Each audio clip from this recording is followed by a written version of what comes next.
हमें याद करके हमें याद करके तेरा भूल जाना, दिल नहीं समझा तेरा दूर जाना। ओ मेरा दिल तोड़ने से पहले ये सोच लेना, वारी आपकी भी आएगी। ओ मेरा दिल तोड़ने से पहले ये सोच लेना, बारी आपकी भी आएगी। हेलो नमस्कार, गुड मॉर्निंग मेरे जिगर के टुकड़ों, आप सभी का GSGL 2.0 में दिल खोल कर स्वागत है।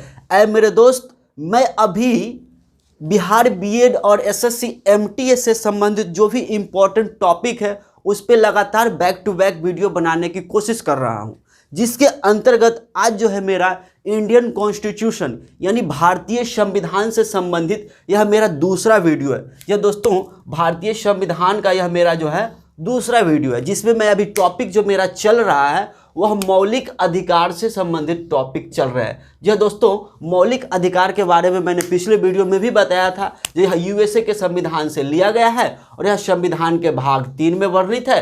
और यह मौलिक अधिकार जो है वह अनुच्छेद 12 से 35 यानी कि 12 to 35 के बीच में अंकित है, जिसमें से मैंने पहला पॉइंट्स को डिस्कस कर चुका हूं और आज मेरा यह दूसरा पॉइंट्स है। जी दोस्तों, यह इतना इंपॉर्टेंट पॉइंट हो जाता है, एग्जाम के दृष्टि से तो इम्पॉर्टेंट है ही, लेकिन आप अगर भारत के नागरिक हैं, चाहे वह आप किसी भी उम्र से बिलोंग करते हैं, चाहे वह आप पढ़ाई कर रहे हो या पढ़ाई नहीं कर रहे हो, लेकिन आपको अपने अधिकार को जानना बहुत ही इम्पॉर्टेंट है, क्योंकि हमारा संविधान न आपसे चलता है न हमसे चलता है, बाबा साहब द्वारा लिखे गए उनके जो कानून हैं उसके अनुसार से चलता है। तो भारत के हर नागरिक का यह पहला दायित्व है कि वह अपने संविधान को जाने।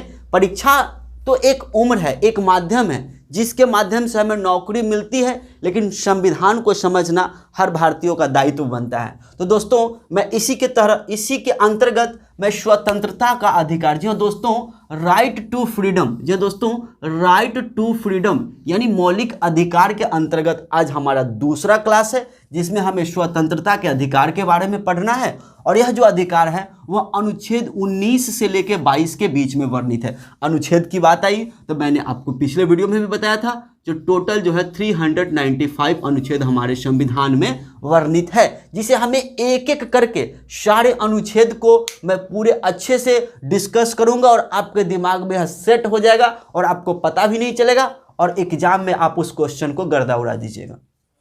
दोस्तों, मैं बात कर रहा हूं अनुच्छेद 19। ये दोस्तों, अनुच्छेद 19 के तहत मूल संविधान में 7 प्रकार की स्वतंत्रता थी, यानी हम लोगों को जो मूल संविधान था जिसमें 7 प्रकार की स्वतंत्रता थी, परंतु भारतीय नागरिकों को प्रदान किया गया था। लेकिन अभी जो है यह वर्तमान में मात्र 6 रह गया है, यानी कि अभी जो हमारे पास जो स्वतंत्रता है वह 6 प्रकार की स्वतंत्रताएं हैं, जिसे हमें एक एक करके कम समय में तेजी से डिस्कस करना है। दोस्तों, मैं बात करता हूं अनुच्छेद 19 के क, यानी अनुच्छेद 19 की क की अगर बात की जाए तो इसके तहत हमें बोलने की स्वतंत्रता संविधान प्रदान करती है, यानी आप कोई भी बात बोल सकते हैं जिसके लिए आपको किसी तरह की कोई पाबंदी नहीं लगेगी, लेकिन ऐसा बात नहीं बोलना है जिससे किसी को धार्मिक, आर्थिक या आंतरिक मामले पर उसे चोट पहुंचता हो, लेकिन आप अपने हित के लिए आवाज उठा सकते हैं। यह हमारे संविधान अनुच्छेद 19 के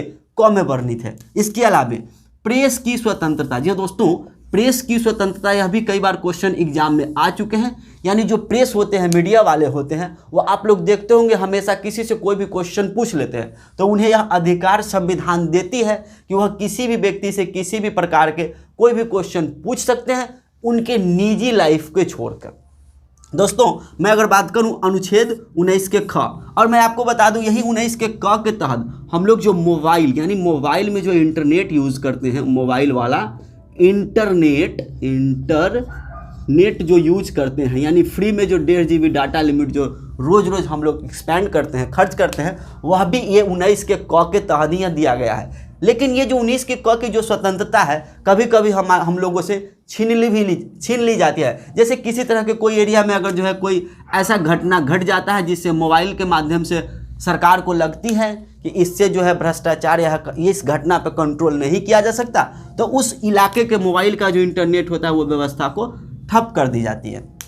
उसके अलावा अनुच्छेद 19 के ख की अगर हम बात करें तो बिना सशस्त्र, ये दोस्तों सशस्त्र का मतलब होता है हथियार, जैसे हो गए भाला, तलवार, बंदूक, ये सब को लेके, मतलब ये सारे जो शस्त्र है उसको नहीं लेना है और शांतिपूर्ण ढंग से आप एक जगह एकत्रित होकर कोई भी सभा का आयोजन कर सकते हैं। जैसे अगर कोई भी सभा का आयोजन कर रहे हैं जिसमें अगर कोई भी हथियार नहीं है तो यह आपको मौलिक अधिकार दिया गया है और इसमें कानून आपके जो हस्तक्षेप नहीं करेगी। लेकिन दोस्तों कभी कभी यह जो है हमारा स्वतंत्रता जो है छीन ली जाती है। जैसे मान लीजिए आप इलेक्शन का टाइम है, ठीक है, मतलब चुनाव के समय है और आप सोच रहे हैं कि हमारा जो है अधिकार है जहाँ पे हम 5-10 लोग जमा हो जाएं और कोई भी सभा जो है कोई भी जो क्या बोलते हैं उसको सभा को हम आयोजित कर लें, तो आप ऐसा नहीं कर सकते हैं, क्योंकि जहाँ पे इलेक्शन का माहौल होता है वहाँ पे धारा 144 लगा दी जाती है,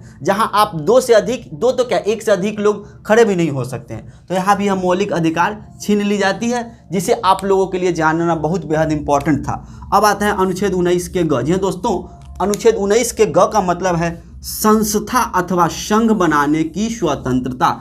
आप कोई भी संघ बना सकते हैं, कोई भी संस्था की स्थापना कर सकते हैं, इसके लिए आप फ्रीडम है, आप स्वतंत्र हैं। नेक्स्ट हमारा है 19 के घ। जी दोस्तों, 19 की अगर घ की बात की जाए तो स्वतंत्रता पूर्वक, ध्यान दीजिएगा दोस्तों, स्वतंत्रता पूर्वक देश के किसी भी क्षेत्र में आवागमन की स्वतंत्रता। जी दोस्तों, अगर आपके पास पैसे हैं तो आप जम्मू कश्मीर से लेके कन्याकुमारी तक और गुजरात से लेके तमिलनाडु तक, यानी भारत के दक्षिणी छोर से उत्तरी छोर और पूर्वी छोर से पश्चिमी छोर किसी भी क्षेत्र में आ जा सकते हैं। इसके लिए आपको किसी से परमिशन लेने की ज़रूरत नहीं है। लेकिन वहीं आपको अगर देश से बाहर जाना है, अमेरिका जाना है, ब्रिटेन जाना है, या फिर कनाडा जाना है, हांगकांग जाना है, बैंकॉक जाना है, यूएई जाना है, मतलब कोई भी विदेश में जाना है, तो आपको हमारी सरकार से वीज़ा, पासपोर्ट यानी परमिशन लेनी पड़ेगी। लेकिन हमें भारत के किसी भी एरिया में जाना है तो इस प्रकार के कोई समस्याएं नहीं उत्पन्न होगी। नेक्स्ट अनुच्छेद 19 के अंग है। जी हाँ दोस्तों, देश के किसी भी भूभाग में बसने की स्वतंत्रता, अर्थात कहने का मतलब आपके पास अगर पैसा है तो आप मुंबई में भी जाके बस सकते हैं, आप कोलकाता में भी ज़मीन खरीद के बना सकते हैं, आप हाजीपुर में भी बना सकते हैं, आप पटना में भी बना सकते हैं, आपको जहां मर्जी है इंडिया का जो क्षेत्रफल है उसके किसी भी भूभाग को आप खरीद सकते हैं और वहां पे बस सकते हैं, मतलब घर बना सकते हैं। नेक्स्ट हमारा आता है आज टॉपिक जो है 19 की च। जी हाँ दोस्तों, 19 की च की बात करें तो इसमें लिखा हुआ है संपत्ति का अधिकार। जैसे पहले जो था ना, जो संपत्ति का अधिकार लोगों का मौलिक अधिकार था, तो उसमें समस्या क्या होती थी, मान लो किसी भी भूभाग में जो है ना अगर कोई ऐसा प्राकृतिक संसाधन मिल गए, मान लीजिए कहीं पे अभी वर्तमान में अगर देखा जाए तो जैसे कहीं पे कोई ऐसा वस्तु मिल गया जो सरकार के लिए इंपॉर्टेंट हो जाए, जैसे कहीं कोयले की खान मिल गई या पेट्रोल मिल गया, डीजल मिल गया कोई भी भूभाग पे, तो लोग उसको सरकार को नहीं देने की कोशिश करते थे और वह अपने मनमाने ढंग से उसका जो है मुआवजा लेने की कोशिश करते थे, क्योंकि लोगों का मौलिक अधिकार था और इस पर जो है कोई भी कानूनी कार्रवाई नहीं की जा सकती थी। इसीलिए सरकार ने इसको 44वां संविधान संशोधन 1978, या दोस्तों 44वां संविधान संशोधन 1978 में इसको संशोधन कर दिया और बोला यह संपत्ति का अधिकार अब नहीं रहेगा, इसे अब कानूनी अधिकार का दर्जा दे दिया जाएगा। कहने का मतलब संपत्ति आपकी है, आपका घर आपका है, परंतु अगर सरकार को अगर ज़रूरत पड़े यह घर उसे चाहिए तो आपको उस घर को खुशी खुशी सरकार को देना पड़ेगा। हाँ, लेकिन उसके लिए आपको जो उचित मुआवजा है, जो सरकारी रेट से पैसे हैं, वह पैसे आपको मिलेंगे, लेकिन आप जो है सरकार के विरुद्ध कोई भी कानूनी कार्रवाई यानी इस मौलिक अधिकार का यूज नहीं कर सकते हैं। यही टॉपिक को मैं समझाने की कोशिश तब से कर रहा था दोस्तों। और यह जो है संपत्ति का अधिकार को कानूनी अधिकार के रूप में 300 के ए में, यह भी क्वेश्चन कई बार एग्जामों में पूछा गया है, यानी 300 के ए में इसे रख दिया गया है। और नेक्स्ट हमारा है अनुच्छेद 19 के 6। यह दोस्तों 19 के 6 में यह स्पष्ट रूप से लिखा हुआ है कि किसी भी प्रकार के, यानी कोई भी व्यक्ति किसी भी प्रकार के व्यवसाय करने और अपनी इच्छा से जीविकोपार्जन करने के लिए स्वतंत्र है। कहने का मतलब कि भारत का कोई भी नागरिक जिसको जिस काम में दिल लगता है वह उस काम को कर सकता है जिससे उसकी जीविका चल सके। लेकिन आप सोच रहे होंगे जैसे हमको चोरी करने का मन करता है तो हम चोरी करके अपना जीविका उपार्जन कर सकते हैं, तो यह एक दंडनीय अपराध है। कहने का मतलब आप मेहनत करके कोई भी काम कीजिए, उसमें आपको जो है गवर्नमेंट किसी तरह की कोई पाबंदी नहीं लगाएगी।